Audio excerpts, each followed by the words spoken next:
आचार्य गुरुवर श्री कुंद कुंद भगवान की, आचार्य गुरुवर श्री ज्ञान सागर मुनि महाराज की, जय बोलो परम पूज्य संत श्री आचार्य भगवान विद्यासागर जी महामुनि राज जी की, समस्त आचार्य संघ की।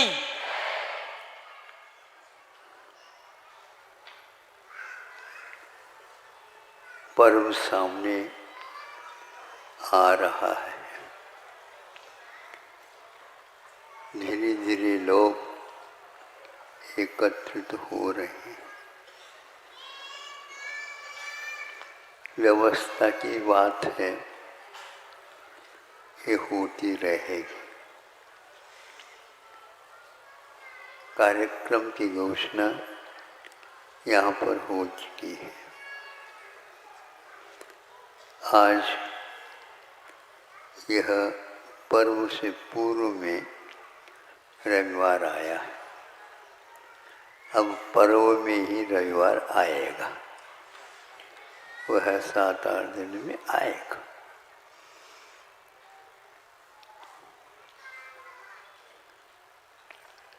तेजंच भी इस महोत्सव को मना सकते हैं।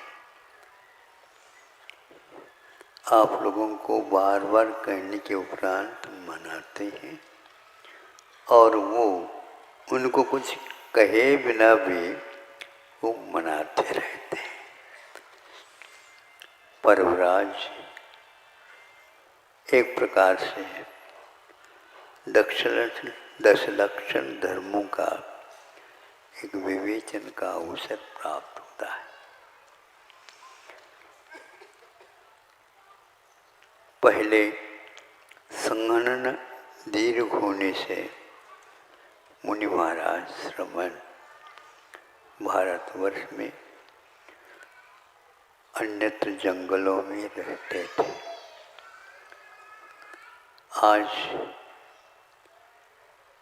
संगणन की हीनता होने के कारण आप लोग इस दृश्य को उस रूप में नहीं देख पा रहे। फिर भी मनुष्य तो ठीक है, किंतु तिर्यंच भी किस ढंग से इसमें योगदान देते हैं, इन घटनाओं से प्रथमान योग भरा हुआ है। एक घटना आपके सामने आ रही है, उसका चिंतन, उसका मनन और बार बार होता रहे, यह लेखक का स्वामी समंत भद्र महाराज जी का यह एक प्रकार से आप लोगों के सामने रखा गया।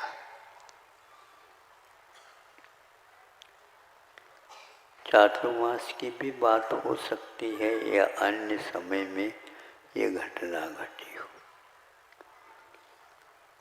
भीतर गुफा में एक महाराज जी बैठे हैं और बाहर से एक अरण्य के जो सुअर होता है, वह भी उस गुफा के आंगन में बैठ करके चारों तरफ देख रहा।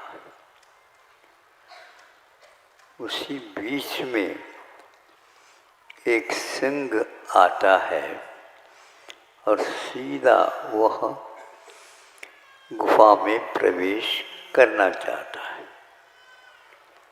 उसी वक्त उस सुअर ने जा करके उससे भिड़ करके और अपनी भाषा में उसको जो कुछ भी कहा समझ में आ सकता है, उस सिंह को भी समझ में आ गया हो। उसने भी इसी प्रकार का प्रहार धावा बोल करके उसको जवाब देना चाहा, लेकिन ये एक ऐसा दो पहलवानों के बीच में कुश्ती होती है, बच्चों का त्यों वहाँ पर घटने लगे।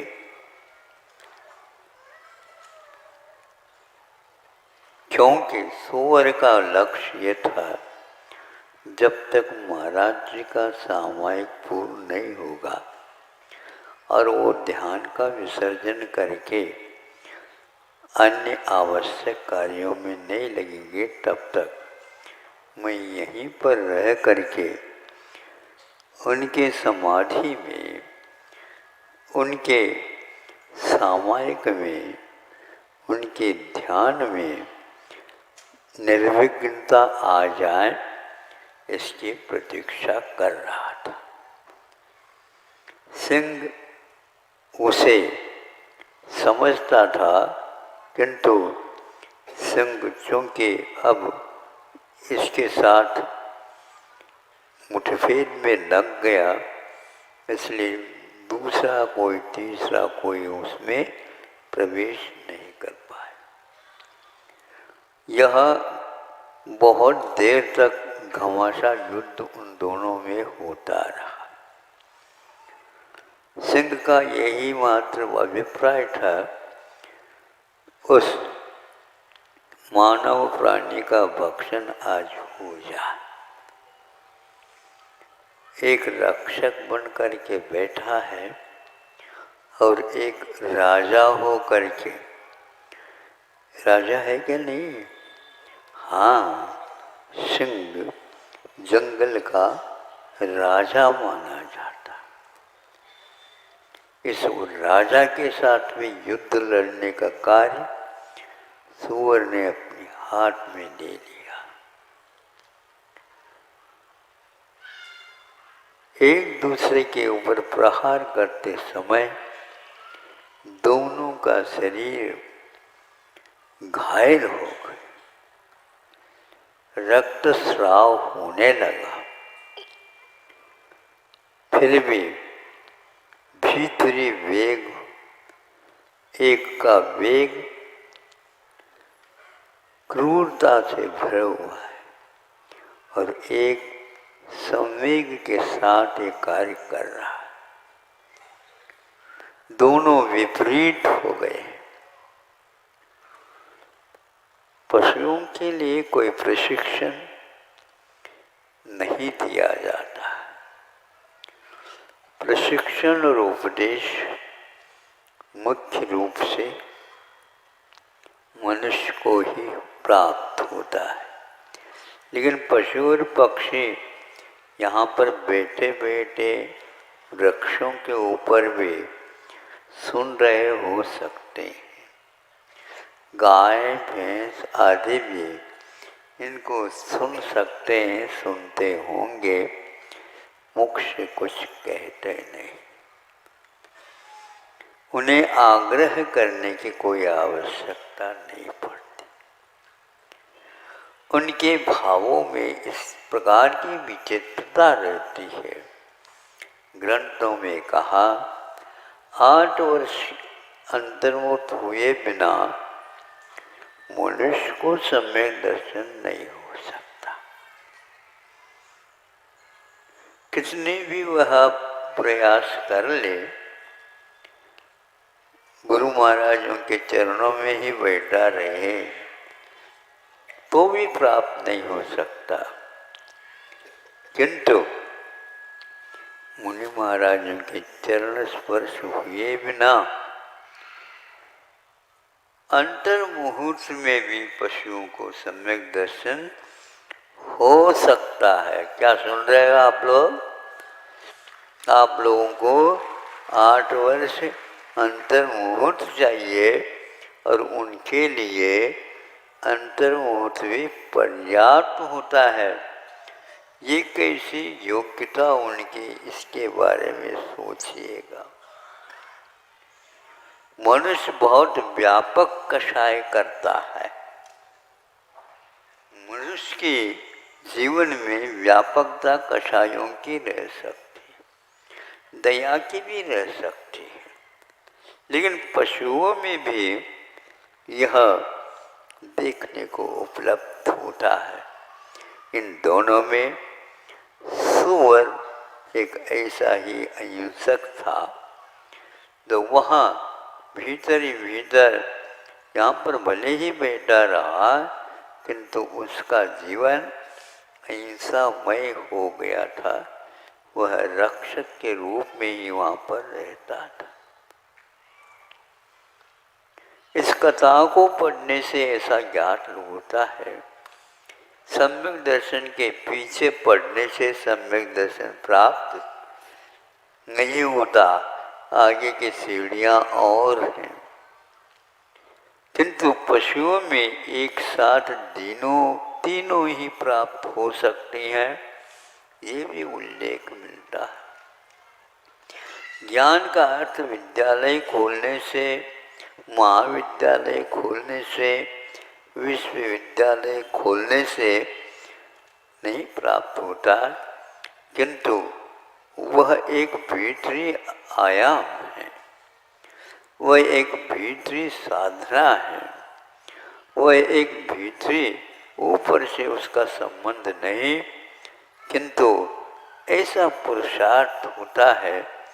और जैसे आप लोगों को कोई ऐसी घटना देख करके आँखों में आंसू आते हैं, उसके लिए कोई विशेष परिश्रम करने की आवश्यकता नहीं होती। कभी कभी ऐसे भी भीति के अवसर मिलते हैं और शरीर में पसीना अपने आप ही आने लग जाता है। इसमें भीतर का ही एकमात्र संबंध रहता है। हम लोगों की कठोरता के बारे में और मृदुता के बारे में संतों ने कहा है, यह भी एक मनुष्य प्राणी संस्कार तो होकर के आता है तो बात अलग है, लेकिन इसके जीवन में ये बहुत कम होते हैं। आपने कभी देखा होगा कि रात में कौवे तक नहीं बोलते और आपका जो है ये बोल चाल रात भर भी चल सकती। वो सोचते होंगे कौवे, चिड़िया वगैरह, ये कैसे मनुष्य है जो रात दिन ही ये काम कर रहे हैं। इससे व्यवधान तो आता होगा।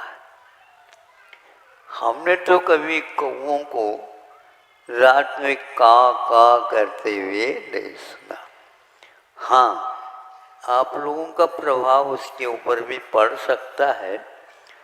बिजली लाइट वगैरह चालू हो गई, वो समझते होंगे अब दिन जल्दी होने वाला है, लेकिन जब वो कभी भी नहीं सुनो, ये कुक्कुट बोलते हैं, मुर्गा,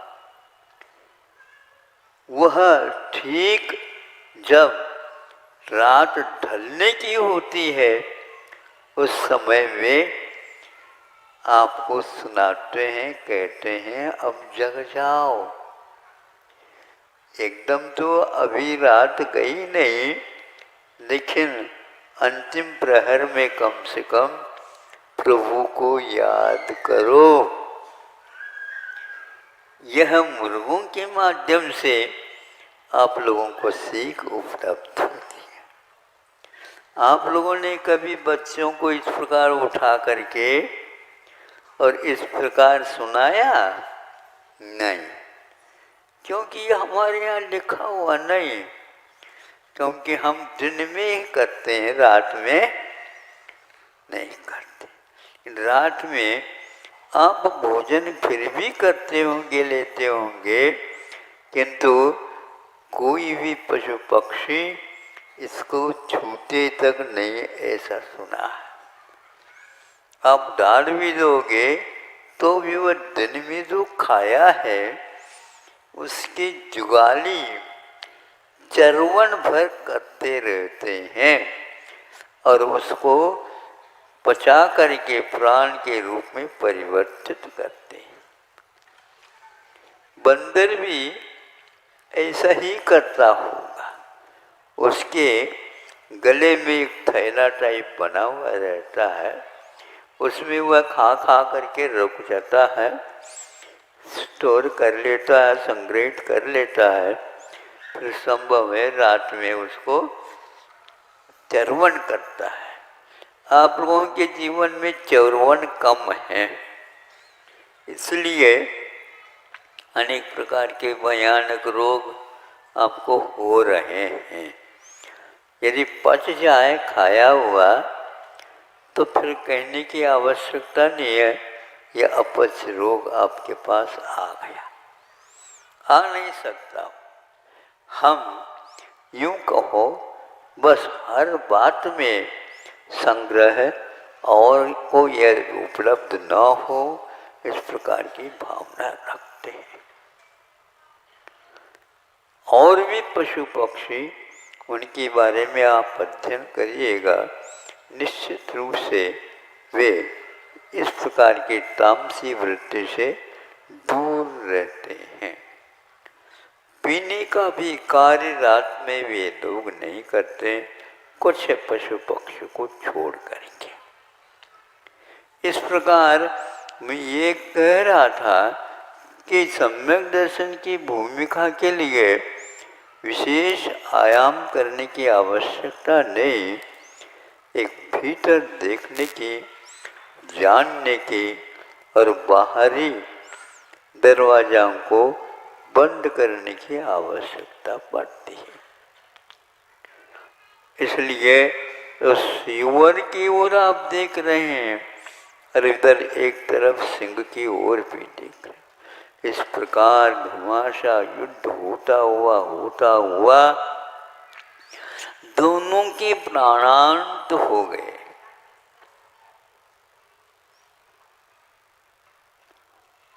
क्योंकि दोनों के बीच में जो यह घात प्रत्याघात की प्रक्रिया होने से घायल हो गए, दोनों को प्राणांत हो गया। लड़ने वाले तो निश्चित रूप से नरक में जाएंगे, ऐसा तो हम सुनते हैं। सुनते क्यों, बिल्कुल है ही है। अब इनको भी नरकों में जाना पड़ेगा, क्योंकि ये भी सामने सामने युद्ध ही कर लिया। एक का युद्ध अभिप्राय बचाने का है और दूसरे का वह युद्ध एक प्रकार से बचाने के नहीं, किंतु उसको खा करके पचाने का है। यहाँ इतना जमीन आसमान का अंतर है। जमीन आसमान का अंतर कब होता है कि यह संभव ही नहीं है इन दोनों को हम मिला दें, इतना बड़ा अंतर रहता है। ऐसा ही भावों का खेल है। हमारे भावों में ये तीव्रता जो आकर के घुसी है, कषाय के उदय के साथ इसका संबंध रहता है। इसलिए जब उनका अवसान हुआ, कथा का उपसंहार होता है। कहाँ पर गए ये दोनों? न्यायालय की ओर जाने की कोई आवश्यकता नहीं पड़ती। यह आज के रिवाज जैसे बन गए। पहले पंचायत बैठती थी, उसके द्वारा एक दो दिन भी नहीं लगे और वह पंचायत जैसी घोषणा करेगी, उसके अनुसार कार्य होता था। किंतु आज बरसों लग जाते हैं, फिर भी वह केस कभी खराब होता ही नहीं। वो बढ़ता ही चला जाता है। संभव है आज के युग में न्यायालय में जाना एक अनिवार्य जैसा बन गया और वह एक प्रकार से व्यवसायीकरण के रूप में भी परिवर्तित हो गया। इसे कहने में कोई हमें आपत्ति नहीं लग रही है। कोई वकील वगैरह बैठे तो हम उनसे पहले ही कह देते हैं, या आप क्या करें, सभी लोग कर रहे हैं तो आप भी करते होंगे।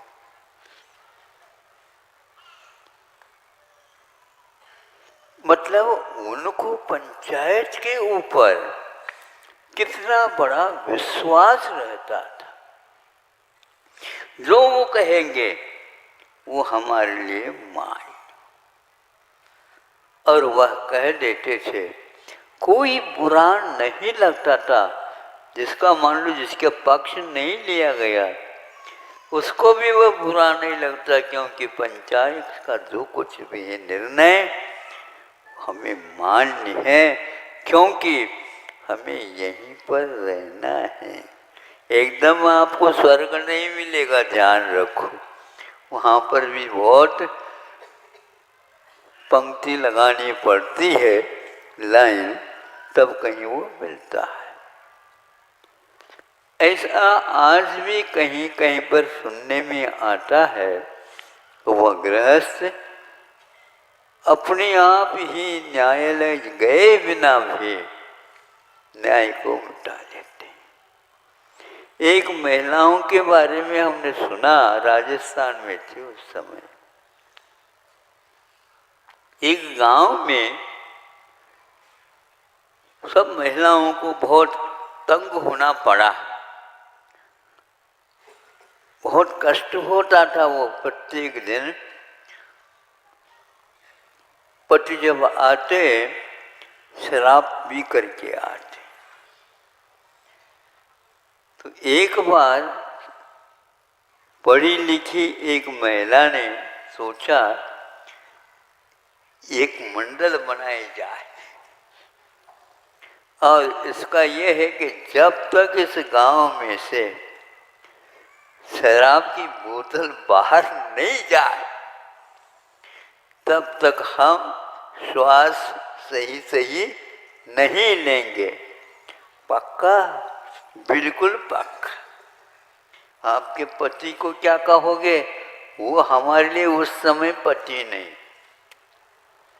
क्योंकि जिनके माध्यम से पैसा भी खर्च हो रहा, लाता कम और ज़्यादा खर्चा घर का होता है, और काम तो कुछ करता नहीं, काम करना उसको आता नहीं, आता भी हो तो बेहोशी में वह रह जाता है, और वह विशेष रूप से क्षीण काया वाला होता है।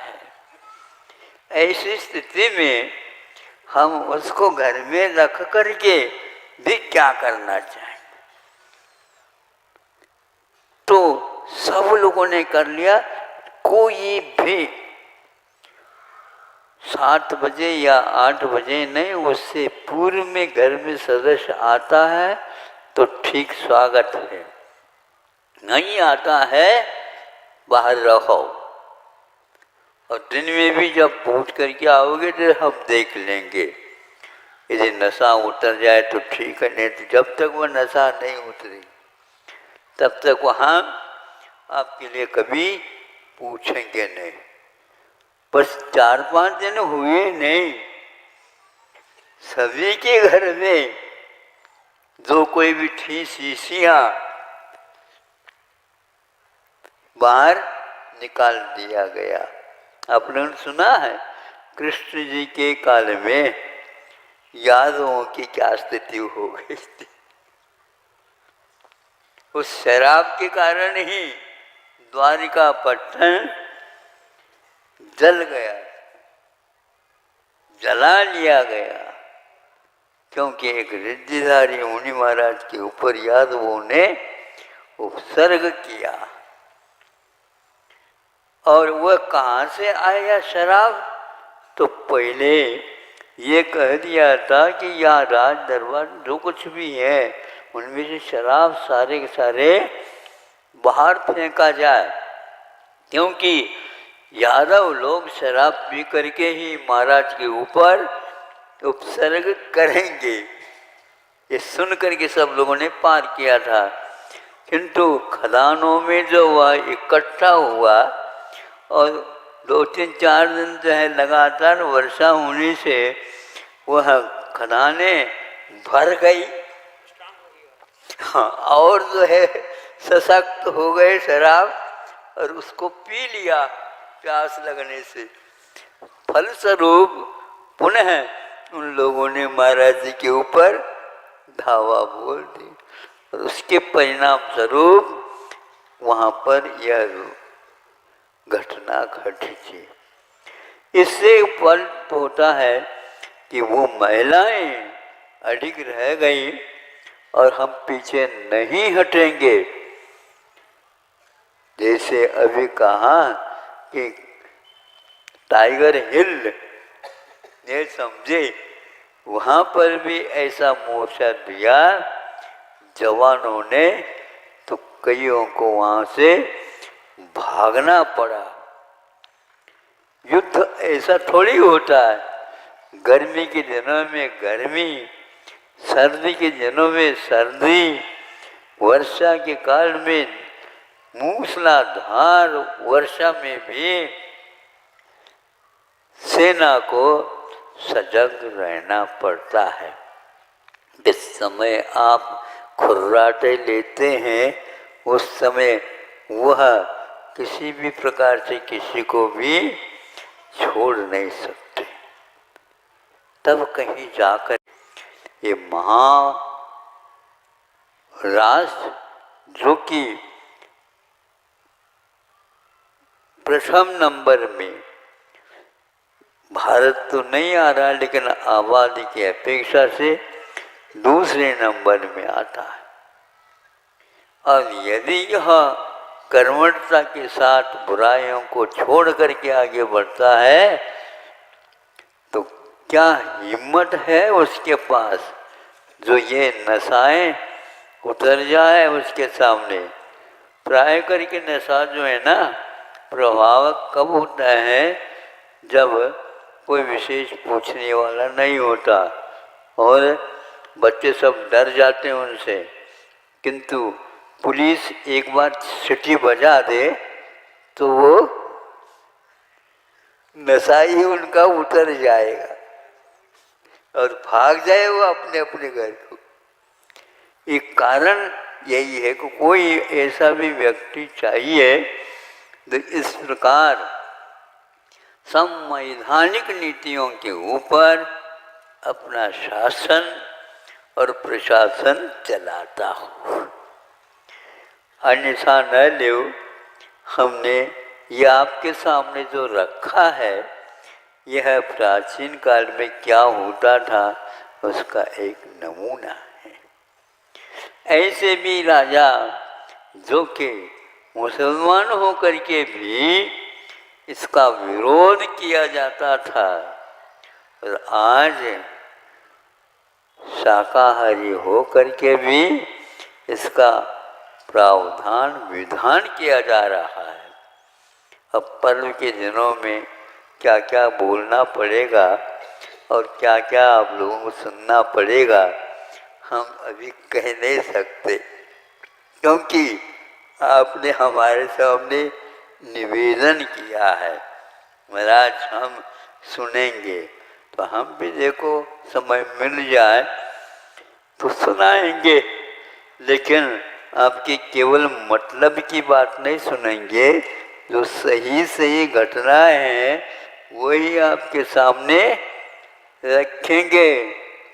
हाउ कह दो, हाउ ऐसे धीरे धीरे हाउ हमारे कानों में नहीं आ पाती। हाँ हो महाराज। हाँ तो उससे जो है ना ये सारे पुरुष लोग समझ में आए। ये प्राय करके पुरुषों के द्वारा ही शराब का धंधा किया जाता। हाँ, कहीं कहीं पर बहुत दिन का प्रचलन होने से वहाँ महिलाओं में भी आ सकता है, लेकिन उसमें अगला कदम तो उन्हीं का रहता है। पति और पत्नी का जब संबंध होता, विवाह होता है, तो यह सारे के सारे उस अग्नि देवता के सामने, जल देवता के सामने प्रतिज्ञा दिलाई जाती है और उन प्रतिज्ञाओं का पालन जब लो घट में प्राण, यह घट में जब तक प्राण रहेंगे तब तक हम इसका कभी भी उल्लंघन नहीं करेंगे। तो यह भीतरी नहीं बाहरी बात, उसका प्रभाव से कई लोग इसको भूल जाते हैं। इसलिए वहाँ तिर्यंच होकर के भी इसको भूला नहीं। वह तो हो गया सुअर, स्वर्ग में जाकर के देव हुआ, और सिंह कहाँ पर चला गया है? रावण जैसे अन्यायी व्यक्तियों का वहाँ पर अड्डा लगा हुआ है, आज भी वहाँ पर वह चला गया। हमें छूट देते एक बार, छूट नहीं, यहाँ पर सभी को अपना किया हुआ अनर्थ का फल भोगना पड़ेगा, भिन्न भिन्न स्थानों में जा कर के। धन्य हैं ऐसे जीव, कौन से किसने संस्कार दिए थे पता नहीं, और आज तक वह प्रसिद्धि पाई है आश्रय दान की अपेक्षा से। कौन सा दान? आश्रय दान। दूसरे को आश्रय क्या देना?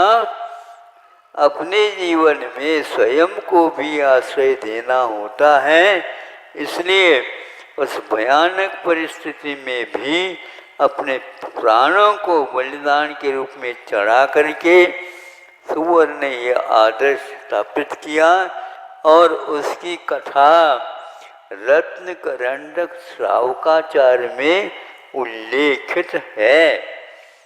और सभी लोग योग से यहाँ पर मध्याह्न में सुनता हूँ, 2:30 बजे से 3:30 बजे तक रत्नकरंडक श्रावकाचार्य का स्वाध्याय वाचना होती है। अब इनमें इस प्रकार के छठे छठी गाथाएं दी गई है। अभिमान में कौन मुखिया हुआ और माधव की अपेक्षा से कौन मुखिया हुआ? पुरुष भी है, उसमें महिलाएं भी हैं। इस प्रकार वह कथानक नहीं किंतु उदाहरण के रूप में उनको प्रस्तुत कराया गया है। मद करने वाला कहाँ पर चला जाता है और निर्मद हो जाता है, तो सम्यक दर्शन उसकी परिक्रमा दे करके खड़ा हो जाता। हाँ, नहीं समझे, इसको धारण करने की कोई आवश्यकता नहीं। प्रतिपक्ष वस्तु का जब हम विमोचन कर देते हैं या त्याग कर देते हैं, तो पक्ष अपने आप ही खड़ा हो जाता है। तूफान आना बंद हो गया, अपने आप ही जो झाड़ लेटे हुए थे वो धीरे से उठ करके खड़े हो जाते हैं। इस प्रकार आपके सामने यह कथा जो रखी, यह मुझे बहुत प्रिय कथा लगती है। हमें प्राय करके जो अबला हो करके भी और जो पशु हो करके भी, पक्षी हो करके भी, उनकी दृढ़ता, उनके आचरण के प्रति निष्ठा देख करके वो बहुत जल्दी निकट भव्य है और अवश्य ही आप लोगों का नंबर बाद में भी आ सकता है, किंतु उनका पहले प्रथम श्रेणी में ही पुरस्कार उन्हें दिया जाएगा। और रत्नगढ़ श्रावकाचार्य में समर्थभद्र महाराज ने यही एकमात्र कार्य किया है।